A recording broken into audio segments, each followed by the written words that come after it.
In this video, I'll be going over the unluckiest bodybuilders in the history of bodybuilding. These are guys who had everything it takes to be at the top, but something held them back.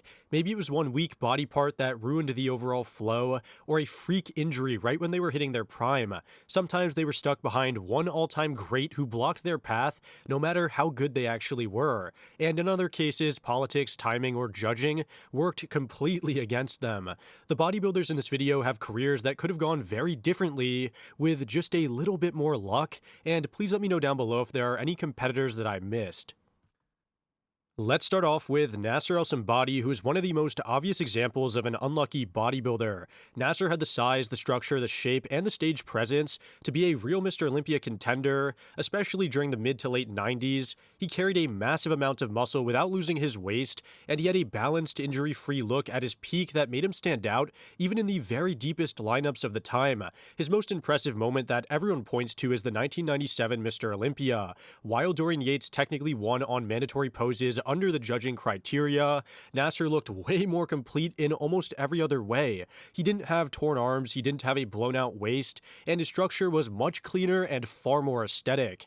In the relaxed poses and in the posing routine, Nasser simply looked more like the Mr. Olympia champion. His tight waist and injury-free presentation really highlighted the contrast between his physique and Dorian's weaker than usual condition that year. But this was also the moment where everything turned for him. After 1997, Nasser never really reached that same level again. His placing slowly began to slip, his physique lost a lot of that sharpness and wow factor, and he was never again seen as a real threat to win the Mr. Olympia title. The window he had was extremely small, and unfortunately it came during one of the most competitive eras of all time. That combination of bad timing, tough judging criteria, and the decline that followed is why Nasser El Sonbaty is remembered as one of the most unlucky bodybuilders in my own opinion. Next up is Shawn Ray, who's easily one of the most unlucky bodybuilders the sport has ever seen. He was definitely one of the most genetically gifted guys of his generation, with nearly perfect insertions, very clean proportion, a tight waist, and a structure that still holds up today. From his muscle bellies to the balance from top to bottom, I would say Shawn really had a look that many people would consider to be one of the most complete ever on a bodybuilding stage. But despite all of that, Shawn spent his entire career at a major disadvantage because of his height. He competed during an era where the favorites were definitely taller, heavier, and still brought similar or even better condition and aesthetics. After he made his Olympia debut, he never placed outside of the top 5 again, but every single year he was stuck behind someone who simply had more size on a bigger frame. His placements do show that clearly, second in 1994, second again in 1996, and always hovering in the same 3rd to 5th range from 1990 all the way to 2001. Those two runner-up finishes tell the story perfectly. In both cases, he lost to Dorian Yates, who had more muscle everywhere, sharper condition, and a level of density that Shawn simply could not match at his size. Even though Shawn often looked way more aesthetic and flowed a whole lot better, the judging standards of the 90s always rewarded more mass and dominance, not necessarily structure or shape at the highest level.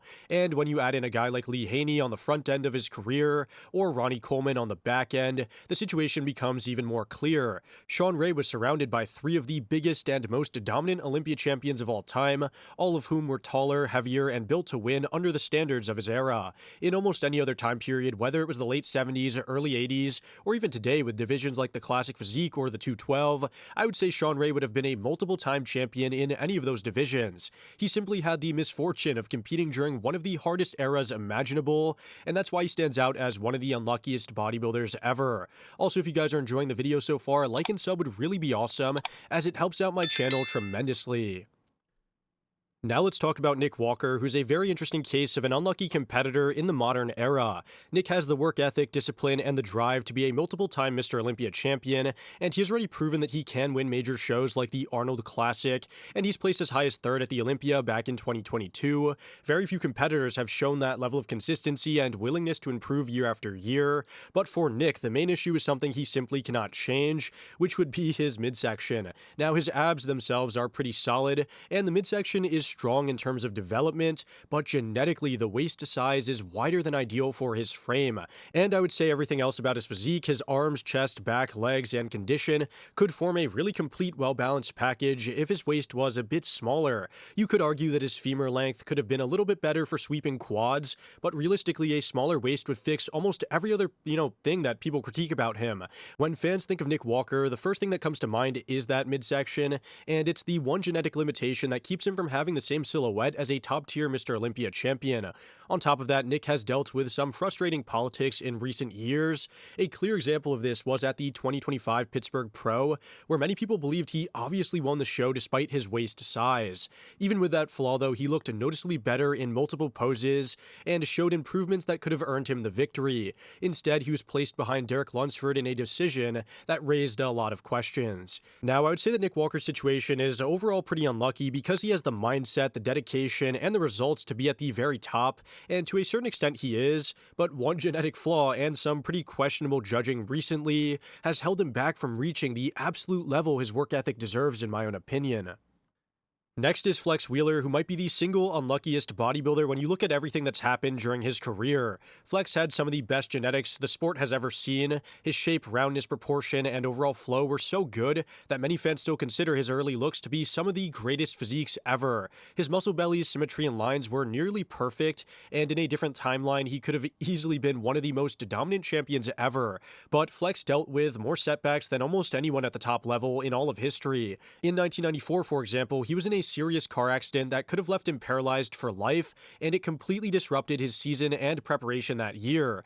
Then in 1997, he was reportedly involved in a carjacking incident just days before the Mr. Olympia, 9 days if I'm not mistaken, which forced him to pull out of the contest and, really not compete and show off his physique. These kind of events took a huge toll on his ability to stay consistent from year to year, and on top of that, Flex struggled with severe kidney issues throughout his career.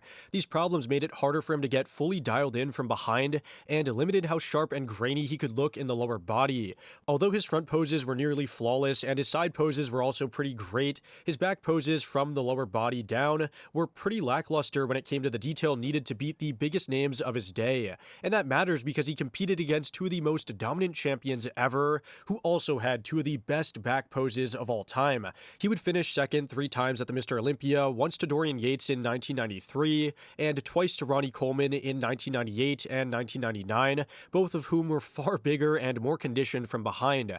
Even though Flex Wheeler still won multiple Arnold Classics, had a very successful career on paper, and is arguably one of the most aesthetic physiques ever, it is hard to not think about what could have happened without the accidents, the kidney issues, and the timing having faced Dorian and Ronnie. With the genetics he had, Flex Wheeler could have easily been a long-reigning Mr. Olympia champion, and many people believe he would have collected an unbelievable number of titles if everything had gone right for him, which is exactly why he stands out as one of the most unlucky bodybuilders of all time.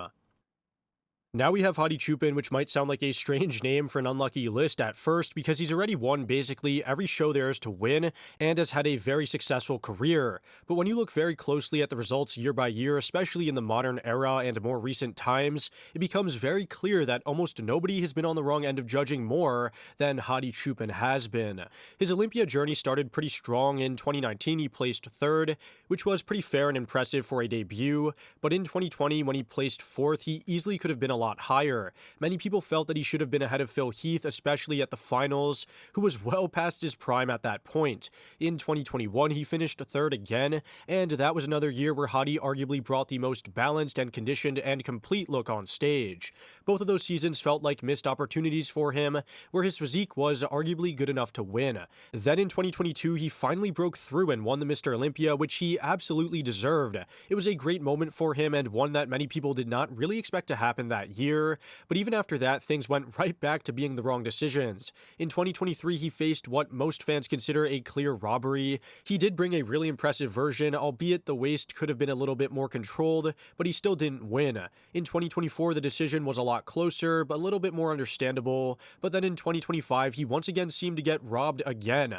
Now, from 2019 to 2025, Hadi has been one of the most consistent competitors in the entire division, showing reliable condition, strong balance, and a physique that really rarely misses the mark. His biggest issue so far has been the judging trends favoring more mass and size over condition and consistency in certain years. That shift has worked against him many times, and that's what makes Hadi Choopan one of the most unlucky bodybuilders of this era, despite being a champion and having a very successful career.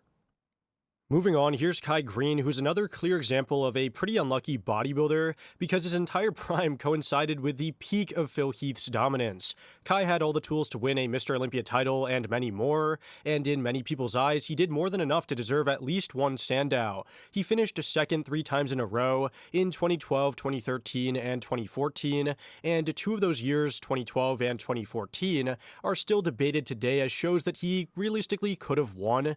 Kai's physique at his best was one of the most complete packages the bodybuilding world has ever seen. He had incredible muscle density, huge round muscle bellies, and one of the best backs of all time, and arms and legs that were easily among the best in the modern era. His quads were thick and detailed, and his conditioning was usually pretty sharp. On top of that, he was an excellent poser, bringing a level of performance and flow that really stood out and helped him stand out from other mass monsters. The problem for Kai, though, was that Phil Heath had all the same strengths that matched up perfectly against him.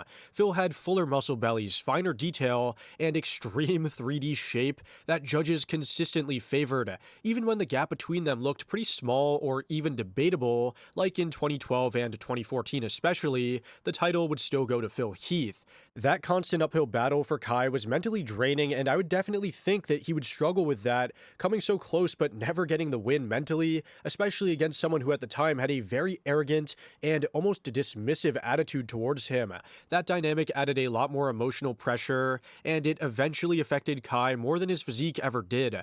Greene is unlucky because he had all the talent, the physique, and the work ethic to be a Mr. Olympia champion, but the timing of facing prime Phil Heath every single year was something that he simply could not overcome, both physically and mentally. His mindset would eventually take the biggest hit, and that's a major part of why his career ended without ever seeing a Sandow.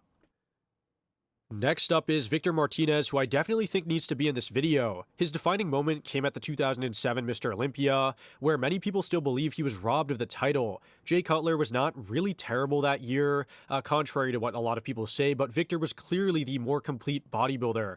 He was sharper, had better proportions, a tighter waist, and a much more pleasing flow from top to bottom. Jay was simply bigger, but he did not have the same level of quality or balance. For a lot of fans, 2007 is the year Victor should have become a Mr. Olympia, but instead of building upon that performance, his career took a major hit almost immediately. In January of 2008, Victor ruptured his left patellar tendon while doing lunges. This injury required surgery and forced him to miss the entire 2008 season.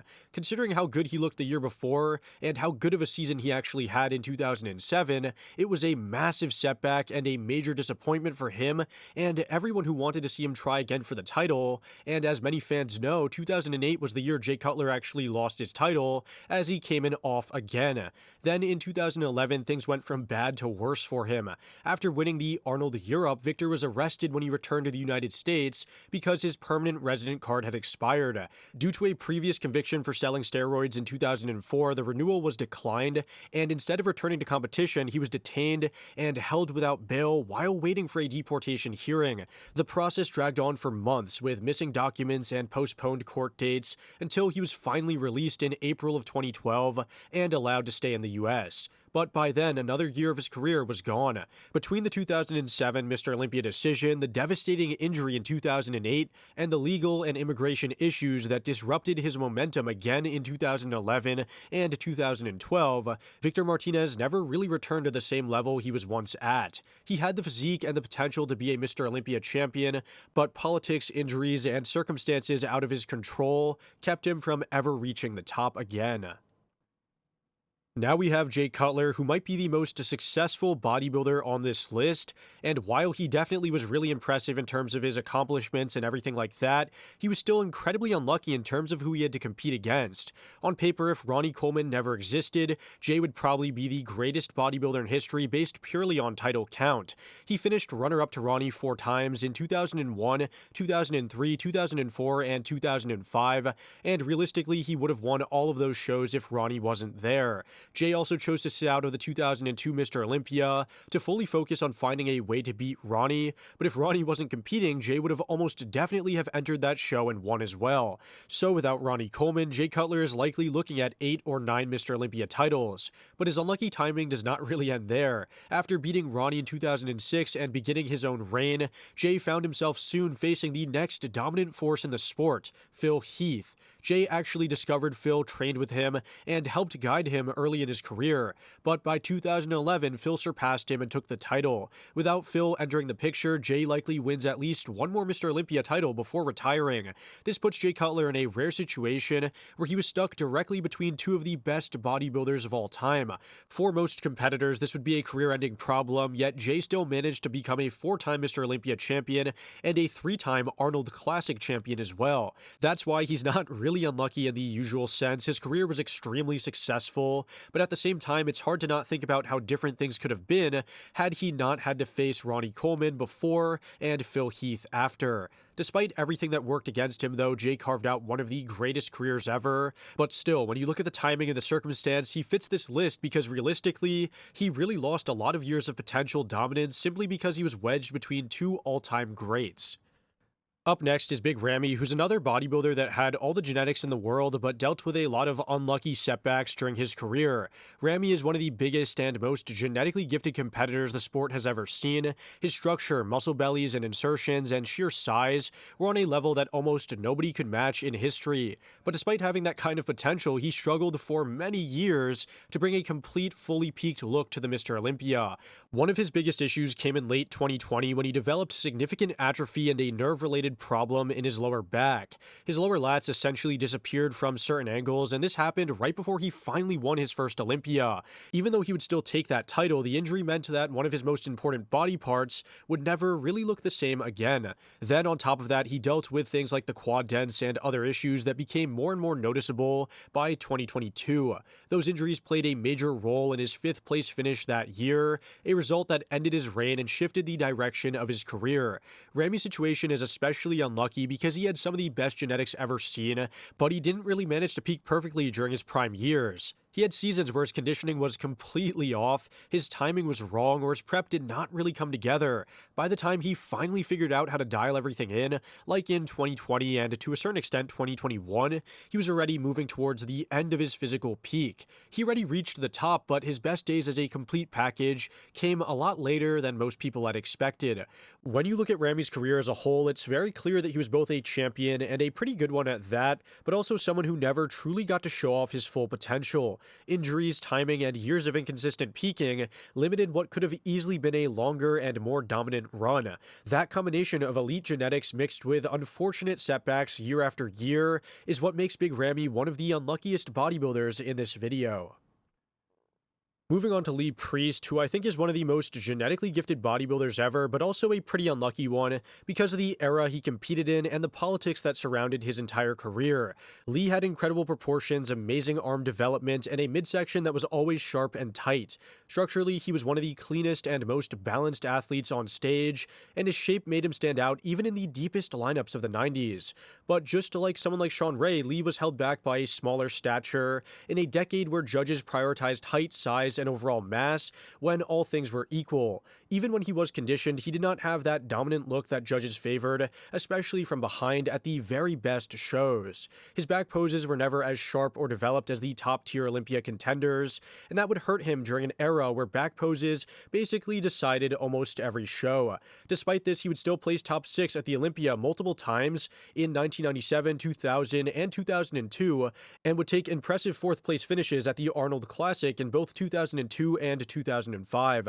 These are really good results considering the competition he would face. However, Lee's biggest issue was not size or structure, it would definitely have been politics. After competing in the Night of Champions and Night of Champions Britain shows, promoted by a different bodybuilding federation, Lee received a 2-year ban from the IFBB in 2006. This completely halted his momentum, especially after he won his biggest win of his career at the 2006 Ironman Pro.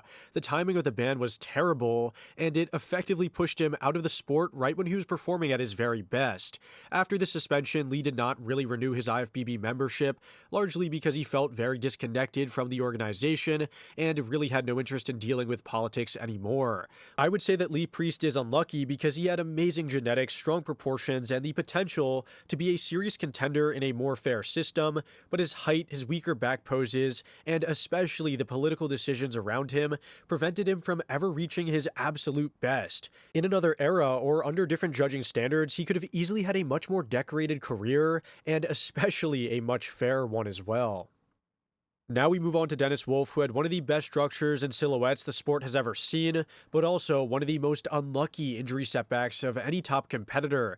Dennis had an incredible frame with insanely wide clavicles, a tiny waist, long muscle bellies, and really freaky proportions. His quads were huge and sweeping, arguably one of the most noticeable aspects of his physique. His V-taper was also really impressive, and from a pure shape standpoint, he looked like the ideal blueprint for an open competitor. Early in his career, he had a lot of momentum with top 5 Olympia finishes, although there were occasional inconsistent showings. But overall, he kept improving year after year, and by the early to mid-2010s, Dennis was hitting his stride, winning major shows like the Arnold Classic, and becoming a reliable top threat at almost every show he entered. It really felt like he was still on the rise and could push for an even higher Olympia placing if he kept progressing. But unfortunately, everything changed at the very peak of his career. In 2016, Dennis suffered one of the most unlucky and devastating injuries that we have ever seen in modern bodybuilding, a severe spine and nerve issue that caused major muscle loss, especially in his back and shoulders. The injury completely halted his progress, and the recovery was very long and difficult, if you guys can imagine. He eventually would attempt a comeback in 2018, but the damage was too much and he was far past his prime. He returned with a much smaller frame, major loss of density, and none of the trademark shape or proportion that made him one of the most exciting athletes of his time. It was clear that he was not the same bodybuilder anymore, but I would say that Dennis Wolf's career overall is pretty unlucky because he had the shape, the structure, the proportion, the potential, and the ambition to compete at the top for many more years. But one major injury at the height of his prime stopped all of that instantly, and his attempted comeback only showed how much the injury took away from him. He's remembered as someone who could have gone even further if his body had not failed him at the exact wrong time, and I really do wish this didn't happen, as he's one of my favorite competitors of all time. Next up is Mike Mentzer, and he had one of the fastest rises in bodybuilding, but also one of the most abrupt and unfortunate endings to a career. In the late 1970s, he was building serious momentum, winning major shows and getting recognition for both his physique and his training philosophy. In 1978, he won the Mr. Universe with a perfect 300 score, and in 1979, he won the heavyweight class at the Mr. Olympia with, again, a perfect 300 score, showing that he was on a clear upward path. Even though he lost the overall to Frank Zane there, it still looked like Mike was becoming a real threat for the future. But everything changed at the 1980 Mr. Olympia, which is still considered one of the most controversial contests in all of bodybuilding history. Mike would finish 5th place behind Boyer Coe, Arnold Schwarzenegger, Chris Dickerson, and Frank Zane. Arnold came back after years away from the sport and was nowhere near the condition of his earlier titles. Many people believe he should not have won, and some even think he should not have placed near the top at all. And whether or not Mike actually deserved the title is debatable, but what is not debatable is that the judging was absolutely inconsistent and very political. The impact of the show completely derailed Mentzer's career. He felt like the results were predetermined and believed the politics around Arnold's return overshadowed the actual physiques on stage. The frustration from that contest pushed him to retire at only 29 years old, right when he was entering what should have been the prime of his competitive years. Mike never returned to the stage again, and his entire competitive career ended really right then and there because of that one night. Overall, I would say that many fans view Mike Mentzer as an uncrowned Mr. Olympia, or at least someone who was robbed of a fair chance to keep on climbing. But the main reason that he's in this video is because of that one contest, with all the controversy and politics that basically pushed him out of bodybuilding permanently. Now we have Kevin Levrone, one of the greatest uncrowned Mr. Olympia competitors ever, and someone who was extremely unlucky in terms of timing, injuries, and the era that he competed in. Levrone had some of the best genetics the sport has ever seen: full round muscle bellies, round shoulders, huge triceps, incredible chest thickness, and a physique that could literally grow on command. He was known as a hyper responder, able to rebound and add size almost, faster than anyone, and his consistency across so many seasons reflected reflected that. But even with all those advantages, he found himself repeatedly stuck behind the best champions in history. He placed second at the Olympia 4 times in his career, in 1992 to Dorian Yates, in 1995 again to Dorian, and in 2000 and 2002 to Ronnie Coleman. That alone shows the unlucky timing of his career. If either of those two were not competing, Levrone could have easily won multiple Olympia titles, and in any other decade, he would have probably been the clear favorite. Levrone also had to overcome a major setback early in his career, which would have probably ended most other competitors' careers. In 1993, he suffered a serious chest tear, and it really could have ended everything for him. It slowed him down after his incredible 1992 debut season, where he was winning Grand Prix shows and finishing runner-up at the Olympia right away. Even after the injury, though, he returned and kept winning major shows throughout the mid to late 90s, proving how resilient he was. But it still took away some of his momentum and may have cost him his best chance to climb at the Olympia higher and higher. Despite all of that, Levrone has had one of the fullest and longest careers ever, with many pro wins, many top show wins as well, and top 5 Olympia finishes across more than a decade. But he was still unlucky because he competed in the single deepest era of bodybuilding, with Dorian dominating the first half of his career and Ronnie dominating the second. Add in the injury setback, and it's easy to see why Kevin Levrone is considered one of the greatest bodybuilders to never win the Mr. Olympia, and also one of the most unlucky in terms of timing and circumstance. Next is Rich Gaspari, one of the hardest working and most conditioned bodybuilders during his time, but also someone who's extremely unlucky in terms of who he had to compete against. Gaspari made an immediate impact early in his career, placing third at his first Mr. Olympia appearance, and quickly becoming known for bringing a level of condition and definition that the sport had not really seen before. He was the first athlete to really truly show strided glutes consistently, and that became a new standard for every bodybuilder who had to follow him. Gaspari also finished second at the Olympia 3 times during Lee Haney's long run at the top, and that's a huge part of why he's considered a little bit unlucky. He had incredible work ethic, trained with a lot of intensity, and always came in shredded to the bone, but he was limited by his structure and genetics. He had a more compact and narrow frame compared to the taller and wider champions of his time.